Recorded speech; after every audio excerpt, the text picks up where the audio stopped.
बुद्धिलय तो योग वशिष्ठ में लिखा मनोनाश। तो उनके मन में प्रश्न है कि क्या ये मिथ्या संज्ञाएं है। मनोलय होने पर भी मनुष्य विचार शून्य नहीं होता, नहीं बुद्धिलय होने पर निर्बुद्ध होता है। निर्विचार समाधि में भी मन का संकल्प विकल्पात्मक कार्य तथा बुद्धि का निर्णायक कार्य बीज रूप में रहता ही है। अन्यथा व्युत्थान होने पर विचार तथा निर्णय का कार्य ही नहीं होता। मुख्य प्रश्न समाधि पर नहीं है तो मनोलय और बुद्धिलय के स्वरूप के विषय में है। नारायण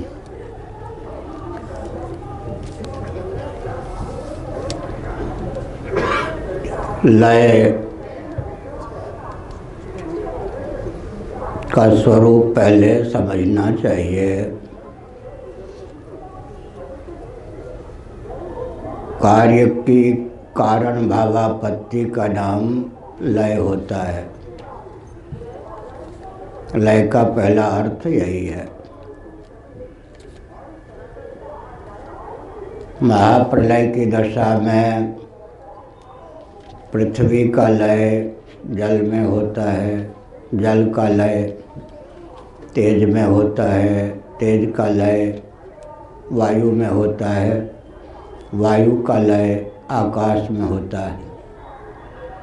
सांख्य प्रस्थान के अनुसार आकाश का लय अहं तत्व में होता है, अहं तत्व का लय महत्तत्व में होता है, महत्तत्व का लय अव्यक्त प्रकृति में होता है। वेदांत प्रस्थान में मायाम तु प्रकृतिम विद्यात्, इस श्वेताश्वतर उपनिषद के अनुसार अव्यक्त प्रकृति या प्रधान को माया कहते हैं। महाप्रलय की दशा में वेदांत प्रस्थान में उस माया का लय भी सच्चिदानंद स्वरूप परमात्मा में होता है। सदैव सौम्येदम अग्र आसीत एकमेवा द्वितीयम, इस छांदोग्य श्रुति के अनुसार यह तथ्य सिद्ध है कि महाप्रलय की दशा में सजाति विजाति स्वगत वेद शून्य, देशकृत कालकृत वस्तुकृत परिच्छेद विनिर्मुक्त सच्चिदानंद तत्व ही अवशिष्ट रहता है। एक लय की प्रक्रिया यह हमारे आपके जीवन में प्रायदित्य ही सुषुप्ति, जिसे गाढ़ी नींद कहते हैं, उसकी प्राप्ति होती है।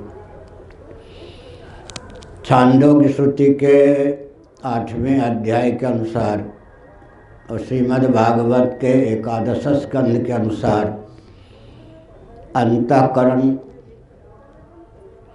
जिसको मन बुद्धि चित्त अहंकार भी कहते हैं, वह अज्ञान में विलीन हो जाता है। अहमिच प्रसुप्ते, श्रीमद् भागवत के 11 स्कंध का यह वचन है। अहम जब विलीन होता है तब उसका नाम सुषुप्ति है। अहम का अर्थ हुआ अंतःकरण का विलय सुषुप्ति में अपने कारण अज्ञान में होता है। तब सुषुप्ति की दशा में सुख और अज्ञान दो अनुभाव्य के रूप में शेष रहते हैं। अनुभाव्य का अर्थ होता है अनुभव का विषय। सुषुप्ति के भंग होने पर जागर दशा में परामर्श या स्मरण होता है। सुखमाम स्वाप्सम न किंचित अवेदिसम मामप्यहम नाज्ञासिसम, मैं सुखपूर्वक सोया, मैंने कुछ नहीं जाना, और अहमर्थ को भी मैंने नहीं जाना, अर्थात अहम भी उस समय प्रसुप्त था। तो जागर दशा में अहम का व्युत्थान होता है, सुषुप्ति दशा में अहम का विलय होता है। एक प्रकार यह है कि समाधि जब लगती है तब अंतःकरण का विलय नहीं होता है, विस्मरण होता है। सुषुप्ति में और समाधि में विभाजक रेखा है।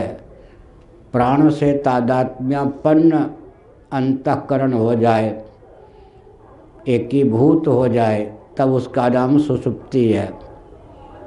और अंतःकरण से तादात्म्यपन्न प्राण हो जाए तब उसका नाम समाधि है। सुषुप्ति में योग दर्शन के अनुसार विचार करें तो प्रमाण, विपर्यय, विकल्प, निद्रा, स्मृति, ये जो 5 प्रकार की चित्त वृत्तियाँ हैं, यहाँ चित्त शब्द का अर्थ पूरा अंतःकरण है, उसमें निद्रा नामक एक वृत्ति शेष रहती है।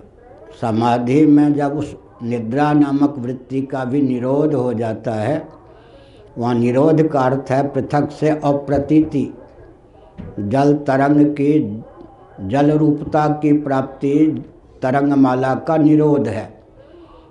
तो चित्त जिसकी 5 वृत्तियाँ कही गई हैं, प्रमाण, विपर्यय, विकल्प, निद्रा, स्मृति, उन 5 प्रकार की वृत्तियों से शून्य होकर चित्त के रूप में शेष रह जाए और फिर उस चित्त की चित्तादात्म्यापत्ति हो जाए, उसका नाम समाधि है। तो लय में और विस्मरण में इतना अंतर होता है। विस्मरण, समाधि दशा में विस्मरण है और सुषुप्ति दशा में लय है, लेकिन कहीं कहीं मोक्ष के अर्थ में भी लय शब्द का प्रयोग होता है। आत्यंतिक प्रलय, महाप्रलय और प्रलय, प्रलय कहने पर भी लय की सिद्धि होती है, प्रोपसर्ग है। महाप्रलय कहने पर भी लय की सिद्धि होती है। आत्यंतिक प्रलय कहने पर भी लय की सिद्धि होती है, क्योंकि लय सबके अंत में है। आत्यंतिक प्रलय को श्रीमद्भागवत में मोक्ष कहा गया है। तो वहाँ पर जो लय है किम रूप है, यह प्रश्न उठता है। तो योग वासिष्ठ का यह सिद्धांत है कि बाधोत्तर विलय, सोने में सुगंध, ही सोने की अंगूठी में हीरे का नग, बाधोत्तर विलय, योग का अर्थ ज्ञान, योग का अर्थ समाधि, दोनों मिलाकर योग वासिष्ठ में योग शब्द का प्रयोग किया गया है। इसका अर्थ क्या हुआ? पंचदशी कार्य विद्यारण्य स्वामी जी ने बताया, ना प्रतीतिस्तयोर्बाधा किंतु मिथ्यात्व निश्चय। तयोः माने जीव जगतो है, जीव और जगत की अप्रतीति का नाम बाध नहीं है, मिथ्यात्व निश्चय का नाम बाध है। दृष्टांत बहुत अच्छा है। मंद अंधकार में निपतित रज्जुखंड रस्सी परी हो तो सर्प, धारा, भूछिद्र, दंड आदि के रूप में प्रतीति होती है। अब घन अंधकार छा जाए तो फिर न सर्प की प्रतीति होती, न धारा की, न माला की, न भूछिद्र की, न दंड की। उस अप्रतीति का नाम विलय है।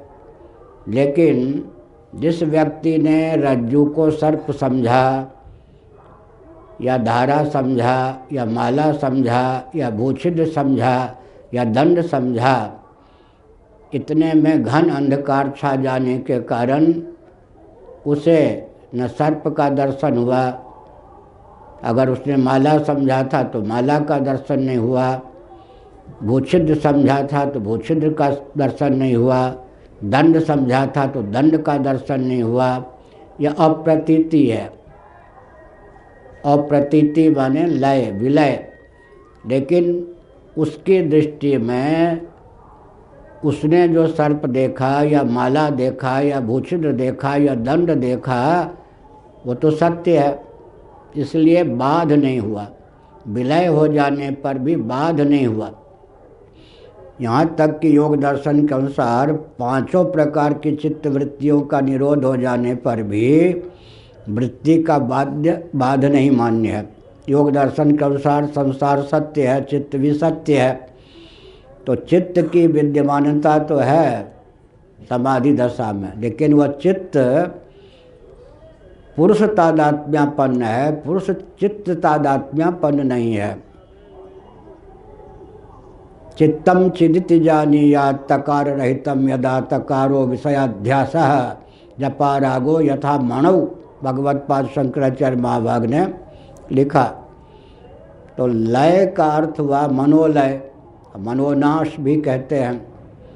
मनोलय शब्द का भी प्रयोग होता है, मनोनाश का भी प्रयोग होता है। वहाँ पर वृत्तियों के सहित अंतःकरण चित्त धातु की तादात्म्यापत्ति को प्राप्त हो जाए, लय का अर्थ ही है। एक प्रश्न उठता है, योग दर्शनकार ने चित्त वृत्ति के निरोध का नाम समाधि दिया, तो वृत्तियों का निरोध क्यों अपेक्षित है? वृत्ति की दशा में दृष्टा पुरुष वृत्ति सारूप्य को प्राप्त होता है। वृत्ति की दशा में दृष्टा पुरुष वृत्ति सारूप्य को प्राप्त होता है। जैसे जल जब तरंगमाला बुदबुद फेन के रूप में व्यक्त हो, उस समय दर्शक को तरंग का, बुदबुद का, फेन का दर्शन प्राप्त होता है। तो वृत्ति तादात्म्यापत्ति को प्राप्त हो जाती है। न रहे बाँस न बने बाँसुरी, न बने बाँसुरी न बजे बाँसुरी की कहावत चरितार्थ करने के लिए कहा गया। जब वृत्तियों का निरोध हो जाएगा तो वृत्ति सारूप्य भी नहीं रहेगा। लेकिन फिर प्रश्न उठता है कि ठीक है, चित्त वृत्ति का निरोध हो जाने पर भी चित्त तो शेष रहा। योग दर्शन की सीमा में भी चित्त तो आत्मा नहीं है, आत्मा तो चिन्ह मात्र है। तो चित्त वृत्ति के सारूप्य को न सही, चित्त के सारूप्य को तो फिर भी पुरुष प्राप्त होगा ही। जैसे तरंगमाला का अदर्शन हो गया, जल ही शेष रह गया, तो तरंगमाला का दर्शन न होने पर भी जल का दर्शन तो होगा, जलाकार वृत्ति बनेगी। इसी प्रकार से चित्त भी तो अनात्म पदार्थ है, पुरुष की चित्त तादात्म्यापत्ति तो हो जाएगी। तब उसका उत्तर भगवत पाद शंकराचार्य महाराज के शब्दों में है, चित्तम चिदिति जानीयात् तकार रहितम यदा तकारो विषयाध्यासा जपा रागो यथा मणौ। वृत्ति के निरुद्ध हो जाने पर चित्त जो है पुरुष सारूप्य को प्राप्त हो जाता है, पुरुष चित्त सारूप्य को प्राप्त नहीं होता। इधर आ जाओ स्वामी, इधर। ठीक है, तो मनोनिरोध,